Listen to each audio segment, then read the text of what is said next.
At this time, we will hear our introduction of our speaker from Ms. Tammy Terrell Brooks, the Director of Alumni and Constituency Relations. And following Ms. Brooks, we will hear from the 11th President of Jackson State University. Good afternoon. On July 1st, 2017, Dr. William B. Bynum Jr. became president of Jackson State University, the fourth largest HBCU in the country. A seasoned and accomplished career professional, Dr. Bynum has gleaned over 31 years of experience in education, 27 years in higher education, and 24 years of experience as an HBCU. A God-fearing, a God-loving man, he is married to Deborah E. Bynum, a 38-year employee and manager with AT&T. They are the proud parents of 6 children: Tyrone, Tyler, Chelsea, Zach, Jordan, and Jazz. Ladies and gentlemen, Jacksonians, our 11th President, Dr. William B. Bynum. Very nice, very nice, very nice. Thank you. Thank you indeed. Because there are quite a few new faces that I see in the audience, I will do my normal and usual routine. For those of you who've heard me do my speech before, again, bear with me. Hopefully you'll learn something different than the first time you heard it. But I'll start as I always start, and that is giving honor and praise to God Almighty. Giving honor and praise to God Almighty. Folks, I'm going to tell you a little bit about myself first. Then I'll tell you a little bit about the 3 pillars that I will be leading Jackson State University under. And then we'll talk a little bit about the state of the university, some good, some bad, and a little ugly in terms of that. First and foremost, folks, as you've just heard Ms. Tammy say, I'm a God-loving, God-fearing man, love the Lord with all my heart and soul. And I know that for some people that's a little uncomfortable because they're not used to university presidents speaking about their faith and belief in God Almighty. But you see, ladies and gentlemen, I refuse to check that faith aspect at the door, as many of our leaders tend to do. You know, there was a time, again, when our churches and our educational institutions were locked in together. And it's my hope and my dream that I'll be able to bring us back together by, again, speaking about my belief and my faith in God Almighty. Now, let me make it clear to everybody, I don't think I'm better than anybody. I don't think I have it going on any more than anybody. Again, I deal with the same issues and sins that all of us deal with in terms of trying to be a better, more faithful person in life. You see, I don't know your story, but I always share one aspect of my story, and that is I was born and raised in the projects of Rocky Mount, North Carolina. My parents separated when I was in kindergarten, and so my mother, Miss Christine, raised 8 of us, 5 girls and 3 boys in those projects of Rocky Mount, North Carolina. And when the good Lord Almighty takes you from the projects of Rocky Mount, North Carolina, he makes you a 2-time university president, I think he deserves some praise and glory for that, y'all. And so because I understand it's because of his grace and his mercy that I get to stand before you as the 11th president of I Love, Jackson State University. What an awesome, awesome blessing indeed. We want to make sure we always give him the praise and glory. So that's the first thing I want you to know. I'm a faithful man, a man of faith. The second thing, as you've just heard, I'm a family man. My beautiful wife here, Deborah Elaine Bynum, as you've just heard, a 37-year employee with AT&T Mobility. Now, she started when she was 13, so that's why she's got those 37 years in. Now, you've heard us talk about the fact, of course, we're raising 6 youngsters, 4 boys and 2 girls, as you've just heard Tammy talk to. A show of hands. How many got 6 in the room? 1. I got 1 partner. I got 1 friend with me, huh? All right. Now, here's what I'm going to need y'all to do. I'm going to need you slackers to help populate this great country of ours and go back to work and do y'all part, huh? All right, but six indeed. Now, we're very proud, of course, of our youngsters, 3 of whom have college degrees, 3 of whom are still in college. And so if there's anything about higher education, of course, we know that real, not only in terms of what we get to do professionally, but, of course, raising 6 kids and sending them all through college. I'm going to pause for a minute right here and allow the First Lady to do a plug for a very important initiative that she has, and that is a clothing closet that we want to bring here to Jackson State University. So if you don't mind, allow me to do that plug and let her do that for a second. Good afternoon, everyone. I am Deborah Bynum. I am the proud First Lady of Jackson State University. Thanks so much for having me today. As you may have heard, I am currently working on 3 initiatives. One is a recycling program that we desperately need here on the main campus. The other is, thank you. The other is a clothing closet that we also need for our students. A lot of our students are first-generation students. They don't have the funds to purchase an attire each time they may go out for a job interview or when they go out and represent JSU. The third is a food bank. Oftentimes, our students may be hungry, and what we want to do is perhaps supplement and give them some healthy snacks that they can eat in the afternoon. So quickly, the clothing closet, we're scheduled to go online November the 1st. We will also have a fashion show. It will be housed in the Reddix building by Career Services, and hopefully you guys can come out and take a look at it. What I need your help is I'm asking for donations of gently worn business attire that would consist of suits, shirts, dresses, scarves, and perhaps purses. For those of you that don't live here locally, we are putting everything on the website, so you will be able to mail your items in. We're going to make it very easy for you. We will also, too, have a what is it? Shipping label, thank you. We will have a shipping label that you can print out, and also, too, your donation will be tax deductible. So just quickly, can I get the Queen, the SGA president, and you young man to stand up? This is the type of attire that people should, our students rather, should be wearing when they go out for an interview. You agree? Yes. All right. So everybody, are we in? You gonna be able to help me out? Thank you so much. God bless.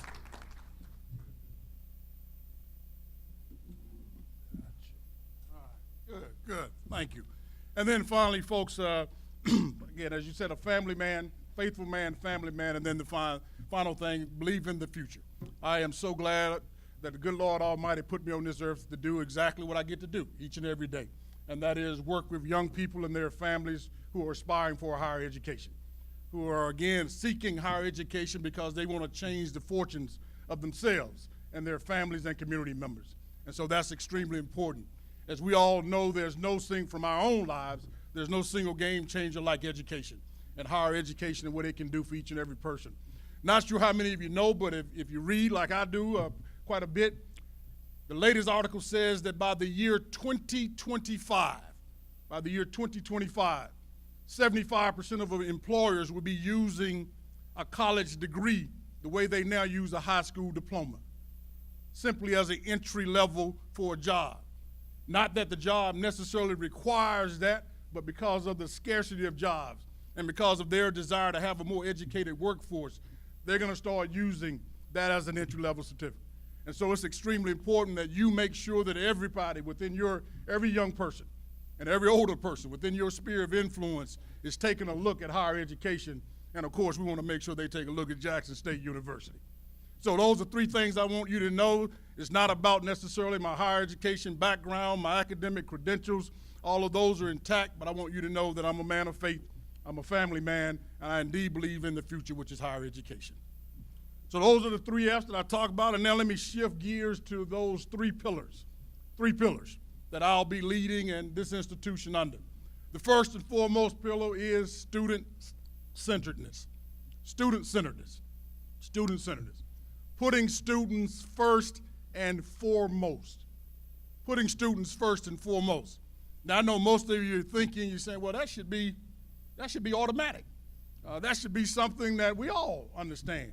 I wish that was indeed the case, and we'll talk a little bit about that more when we talk about customer service on this campus. Students, that's the reason we exist. That's what it's all about. ladies and gentlemen, it's not about again, I get tired of seeing myself. I want to see our students out front and foremost. I want to make sure that, again, we are providing them with all their needs, wants, and desires that they have here at Jackson State University. You know, like I know, the reason you love this great institution is because of the outstanding undergraduate experience that you had while here. And we want to make sure that our students are having that same type of experience. As I tell folks, I don't get mad very often, but I do get upset when our students are not treated the way I know they deserve to be treated. And I can assure you one thing is that we're going to work hard. We're going to work extremely hard at this institution to make sure that we're employing people who are indeed student-centered and who understand why indeed this institution exists. And so that's going to be one of that first and most important pillar, student-centeredness, making sure students are first and foremost. The second pillar, teamwork and collegiality. Teamwork and collegiality. Working across divisional lines and tearing down silos. One of the things about academic institutions, we are bureaucratic just like the other parts of government. And there's a lot of silos that exist. There's a lot of silos that clearly should not exist because of some of the financial issues we are facing, and again, because of the cuts that we're facing from state and federal government. We've got to be leaner and meaner. We've got to work across divisional lines, and everybody can't have their own something, all right? And we've got people who've set up certain kingdoms in this order. We can't have every college, every university with one own. Now, we want to get to that point at some point in time, but in this particular point in time, we've got to work as a team. Teamwork makes the dream work. There's no I or you in team, whatever adage you want to use. We've got to make sure that this institution and its students, faculty, and staff are working together across lines. And so that's what you're going to hear that, teamwork and collegiality. And then the third pillar that I want to talk to you about is the pursuit of excellence. The pursuit of excellence, raising the bar. Pursuit of excellence, raising the bar. You see, the good thing about what we get to do in higher education is that we basically get to do the same thing each and every year, just with a different group of students. And so if we assess our programs and activities, if we assess and we get student feedback, if we get employer feedback, if we get alumni feedback, there's no reason why each and every year we shouldn't have a better program. And so that's what you're going to hear me pushing people to make sure that indeed we're getting that kind of feedback and that we're making the changes that our constituencies are saying that are needed. The pursuit of excellence, always making sure that all that we do is the best that we can do. So those are the three pillars that I want to share with you. And now finally, before I take some questions, the state of Jackson State University. The state of Jackson State University. And so I'll talk first and foremost about the good. The good. Folks, I am so happy, and you know well, Jackson State University enjoys an outstanding reputation in terms of its academics, in terms of its alumni products, very strong reputation, not only just in this state, in this country, but also throughout the world. Outstanding international education. For those of you who have not seen recently, U.S. News and World Report, of course, does their annual rankings of colleges and universities, and of course, they have an HBCU ranking. And if you don't know, Jackson State has moved from 16th to 15th in the latest rankings. Now, that would be good news, and that is good news, but that's not where we want to be, baby. We want to easily be top 10, if not top 5, and so that's what you're going to see me, and that's why I'm talking about the pursuit of excellence and all those other pillars that we're talking about. We've got to improve that. I know, again, that this institution can indeed get in that top 10 and, again, push hard for that top 5 in years to come. And so that's what you're going to see me striving for. Now, also the good, our faculty. Folks, our faculty, in case you haven't seen, are outstanding. Outstanding. Our faculty in terms of their publications, in terms of the research that they're doing, and in terms of the grant dollars that we're receiving at this institution as a high research activity institution is just outstanding. And again, puts us amongst the tops of an HBCU and again, this country. And so we're very proud of our faculty and what they've done. As well as, of course, our staff and some of those staff members who are simply outstanding leaders in their field. And again, who are some of the outstanding professionals in this country that are located just right here at Jackson State University. Our student body, and of course our alumni, truly love this institution. If there's nothing, if there's nothing I've learned in the past 3.5 months, I have truly learned how much y'all love. I love. There's no two ways about it, indeed. And again, I am thoroughly enjoying that, and again, developing my own sense of love for this institution. So that is, again, a beautiful thing. As you always have already heard, of course, the boom. Nothing like the boom, and again, its outstanding reputation. If you didn't see earlier, one of the magazines earlier when they ranked all of the bands, and in case you didn't see it, the boom was ranked #1 band, HBCU band in the country. And so we're so very thankful for Mr. Dowell Taylor for returning, of course, to lead the boom for this season. As it relates to a new one plug, as it relates to football, okay? Because I know we are in the South, and football is king, all right? And so we want to make sure. Now, here's the good news. I've sat with a number of legislators, a number of alumni, a number of previous presidents of this institution to talk about some of the things that we're doing and putting in place here at the university. Dr. Peoples and Dr. Lyons and Dr. Martin here and all those great folk and all kinds of legislators. And I tell them all the great things that we're starting to implement at the university and all the good things that are happening. And then almost without fail, each of them have stood up in my office, and before they walked out the door, they said, Dr. Bynum, you know what, that's all good and fine, but it ain't gonna mean a hill of bills unless you win some football game. And I just shook my head like, Lord have mercy. You mean I can increase the enrollment, I can deal with the finances, I can elevate the university's ranking, and it's not gonna mean it. See, look at him, he's still shaking his head. Not gonna mean a thing, all right. Here's what I want to say about that, folks, is I like Coach Hughes. I've had the opportunity, of course, to talk to him. And I don't know how many of you know football, but again, I'm going to assume you know football very well. As a former student athlete and football player, of course, I know football well also. What I want you to do is, of course, I know you don't have a whole lot of patience because you want to win like I want to win as soon as possible. But I believe in Coach Hughes' philosophy. And his philosophy is this, if you haven't heard it or if you don't know it. His philosophy is that he wants to build young men from freshmen up through the ranks to senior. He wants to make sure that he has players and folks, the majority of his team, who've played 4 years at Jackson State University, who develop a love for this institution and who he can see develop year after year. He does not like, and he doesn't want to, again, take the quick transfer route and only bring a young man in for 1 or 2 years who doesn't develop that love and support for the institution, and again, may not be the type of person that we want to see represent this institution. And so that takes time, and it takes time to build those young men into, of course, the type of athletes and the winning tradition we want to see here at the university. But I've just watched a couple of games, all right, in terms of the the Tennessee State game and the Grambling game. And what I can say, folks, to you is that I can see the improvement. I can see the enhancement, and I can see what he's talking about. Here's what I need you to remember, is that most of those young men who are starting for our team, they're still sophomores and freshmen. Look at the starting lineup. Very few juniors and seniors who are part of the team, all right?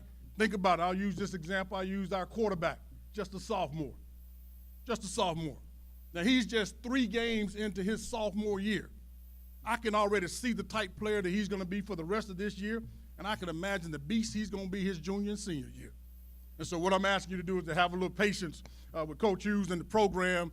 And again, we're going to get back to those winning ways in a hurry. So thank you for that. All right, now let me talk a little bit about, that's the good, talk about the bad. Enrollment, as you've seen, is indeed down. We knew that would happen because obviously when you change scholarship programs, when you change your waiver situation, and to be quite honest, we didn't communicate it well. All right, we didn't communicate it well to folks in terms of what was happening and what was going on so that they could make plans and they could adjust accordingly. As I went out meeting with some of the alumni chapters when I started in June and July, there was still some misinformation and miscommunication. And so we didn't communicate it as well, and so we knew those enrollment hits would take place. And it has indeed happened in that regard. And so what you've heard is indeed true in that regard. As a result of that, of course, you know that tuition and fees are the #1 source of revenue for this institution as it is most institutions. And so because of that, we are facing some significant financial challenges this year and the next couple of years, not only in talking about the depletion of the reserves, but in terms of just operating for this academic year and next. It's going to be tough 2 years. I can't sugarcoat that. I can't make that go away. I can't make that light of that.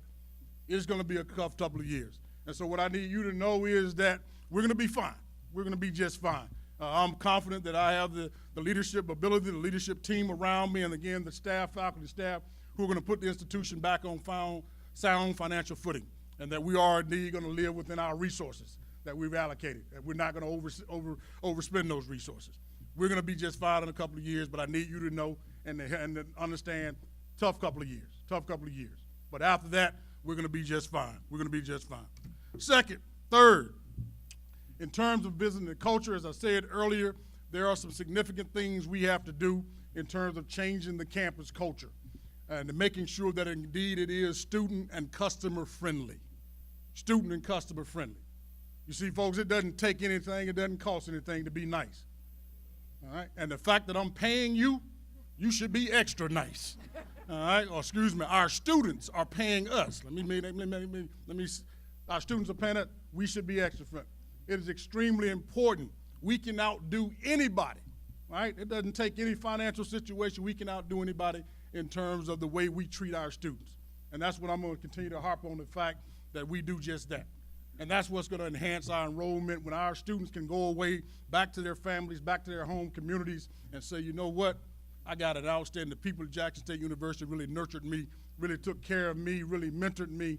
And as a result, I encourage you to also to follow suit and come to this institution. So we can do that. See, here's the difference. You know like I know. Now, how many of you been to Applebee's? All right. You been to Applebee's restaurant? All right. Applebee's as a restaurant? Okay. How many of you been to Char as a restaurant? Quite a few others. Is the level of expectation you have at Applebee's different from what you have at Char? Different level, right?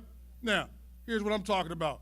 We've got to be the Char, baby, all right, of HBCUs, of higher education, and we've got to help people understand that when you come to Jackson State University, that's just going to be a different level of commitment. See, we've got a lot of employees who are graduates of this institution, and so I'm going to be challenging them to say that if you're a graduate of this institution, we should never have an issue when it comes to customer service or how we treat our students. And so you're going to see that culture change take place as we push to make our campus more student-friendly and student-centered. Now, also, something I've got to talk about. Now, before I make these statements, I know I'm talking to the choir. All right? I know I'm talking to the choir. I know that all of you give generously to Jackson State University. So I'm talking to the choir. But these statements I've got to make about the other folk. All right? The other folk. Now, here's the bad. Now, recently, one of our own alumni, of course, Senator Solly Norwood, his daughter, who's also alumni, Ashley Norwood, wrote an article just yesterday, or day before yesterday, and the title is Wanted, Generous College Alums to Fill Financial Void Left by Legislature. Wanted, generous college alums to fill financial void left by legislators. You see, folks, in higher education today, we're dealing with some scary times, unlike ever in higher education, where there's almost a perfect storm that's occurring in our finances. We've got state budget cuts. We've got federal budget cuts. And for the HBCUs in Mississippi, we've got an heirs step down and then an heirs elimination. That's just a few ways away. So we're talking financial challenge after financial challenge after financial challenge. These are going to be some tough years. And so we need alumni giving, just like this article talks about, to help fill that void, And so that's why you've heard me talk about my commitment to visit all of those alumni chapters, and we're going to get back to New Orleans, and we're going to get back to Pike County, and we're going to make sure those that we happen to miss, and we're going to make sure, again, the Midwest, and we're going to hit every chapter to make sure that we give you the kind of information and that we start building the even greater confidence that you have in this institution so that we can enhance your giving. Here's what Ashley talked about in a couple of facts in this article. I need you to hear. Now, in the state of Mississippi, amongst the IHL schools, Mississippi State, they say, is ranked number 1 with a 17.6% of its alumni. The 17.6% of its alumni who give contribute $38.8 million to the school annually. On average, across public universities in the country, on average, the alumni giving rate and percentage is 9.2. Not as high as most people would think, 9.2. And on average, that 9.2% of alumni give $2,786,103 on average. That's what they give. Now, here's Jackson State's numbers. Jackson State University, only 6% of our alumni give. That amount that was given last year, $798,108. That makes us 3.2% below the average in terms of percentage of alumni give. That makes us $1,987,995 shy on average of what public colleges and universities give. Now, I know nobody in this audience thinks that they're average. Any average people in the audience? That's what I thought. And there's nothing average about this great institution. And so what I'm here to challenge you to do, and again, I know I'm preaching to the choir, so I need you to challenge your other alumni to do, is to give back to this institution to help fill that void. Our students deserve it, they need it, and again, we're gonna have some tough times if our alumni aren't indeed giving. I've heard "Thee I Love," and I hear it often, I hear it constantly. And again, as I'm talking to the choir, so y'all bear with me. But if folk, again, love this institution, you know how you show your love, right? You show your love with giving. You show your love with giving. And that's what we're gonna need, most of you. And so I need you to not be shy. I need you to not be shy or timid about challenging other alumni who profess to love this institution to give back to this institution. You see, folks, this is not about the amount. It's not about the amount. This is just about getting into the habit of giving. That's what it's about. When we go to corporations and foundations, I'm sure Ms. Cohen has already talked to you about this, they don't ask us the amount of our alumni gifts. They don't ask us the amount because they know that'd be comparing apples to oranges. You know, different years, different founding sources. So they don't worry about the amount. They ask about the percentage. The percentage. That's apples to apples. I can compare percentage of alumni to give. And so here's what they think. If I go in and I say my alumni giving is just 6%, what do you think they're gonna give? If they give 6%. But you hit it on the head. They're not gonna give or commit to do any more than our alumni are committed to giving and doing. And so I need you to know that that's true. Those things happen, those conversations take place, those considerations when they decide whether or not they're gonna give to a certain entity indeed go into the equation. And so it's important for you to know. And so I want to make sure that you know, and if you haven't heard, of course, our J5 campaign that Dr. Martin is leading is also, of course, set at the state. And I'm very happy when he asked me to be one of the drum majors. I raised my hand immediately, and again, happily accepted the challenge because, again, I've got to lead by example. We've got to lead by example. And so we're very happy going. Again, each team has been challenged to raise $25,000. And we're in a good place right now. If I'm not mistaken, the latest tally was Dr. Bill Cooley, of course, is the former dean of the School of Business. His team has already raised their $25,000. They're on their way. Almost 40,000. Almost 40,000 now. Dr. Cooley and his team has raised. All right.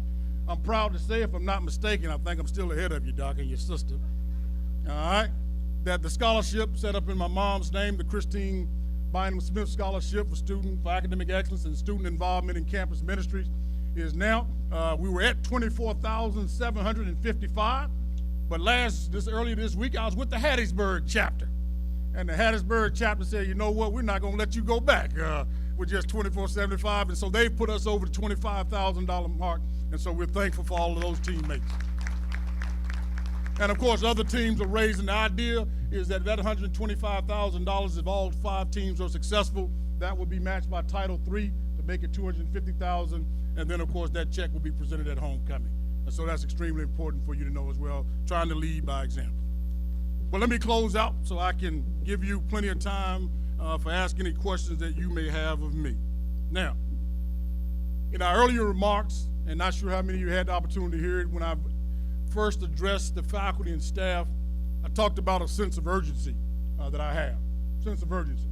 Sense of urgency. You see, this is not a casual, as I said before, I think I'm here because this is God's ultimate desire for me to be here and to lead this institution at this particular point in time. But there's a sense of urgency because of the fact, and I don't mean to be morbid, I don't mean to be morbid, you'll excuse me for that. I'm 55 years old, folks. Celebrated recently my 55th birthday. As I shared with the crowd, I'm a sociologist by training, and on average, black males live 71 years. On average. So if I'm average, that means I've got 16 years left on God on this green earth. I don't know about you, but that breeds a sense of urgency for me. 16 years to really make an impact and to finish what God put me on this earth to do. And I know, again, it's to lead this institution to a greater heights in the greater world. And so personally, here's what I need you to know. Here's what I need you to know. Despite what you may feel, what you may care, or what you may think, I am here, again, to do exactly what the good Lord sent me here to do, and to lead this institution to promise. Excuse my language, but I am nobody's boy. I am a grown man. And so if you think for any reason that I'm here to do somebody's bidding or to be somebody's boy, let me be crystal clear. I am not. That will not happen. I am my own man. I lead my own thing. William Bynum will lead Jackson State University and make the decisions for Jackson State University, not Commissioner Boyce, not the IHL board. I've been in charge and empowered to lead this institution, and I'm going to do just that. And so I need you to know that my love, my commitment is to this institution. And I thank each and every one of you for your support and for your love of Jackson State University. God bless each and every one of you, and I'll take any questions.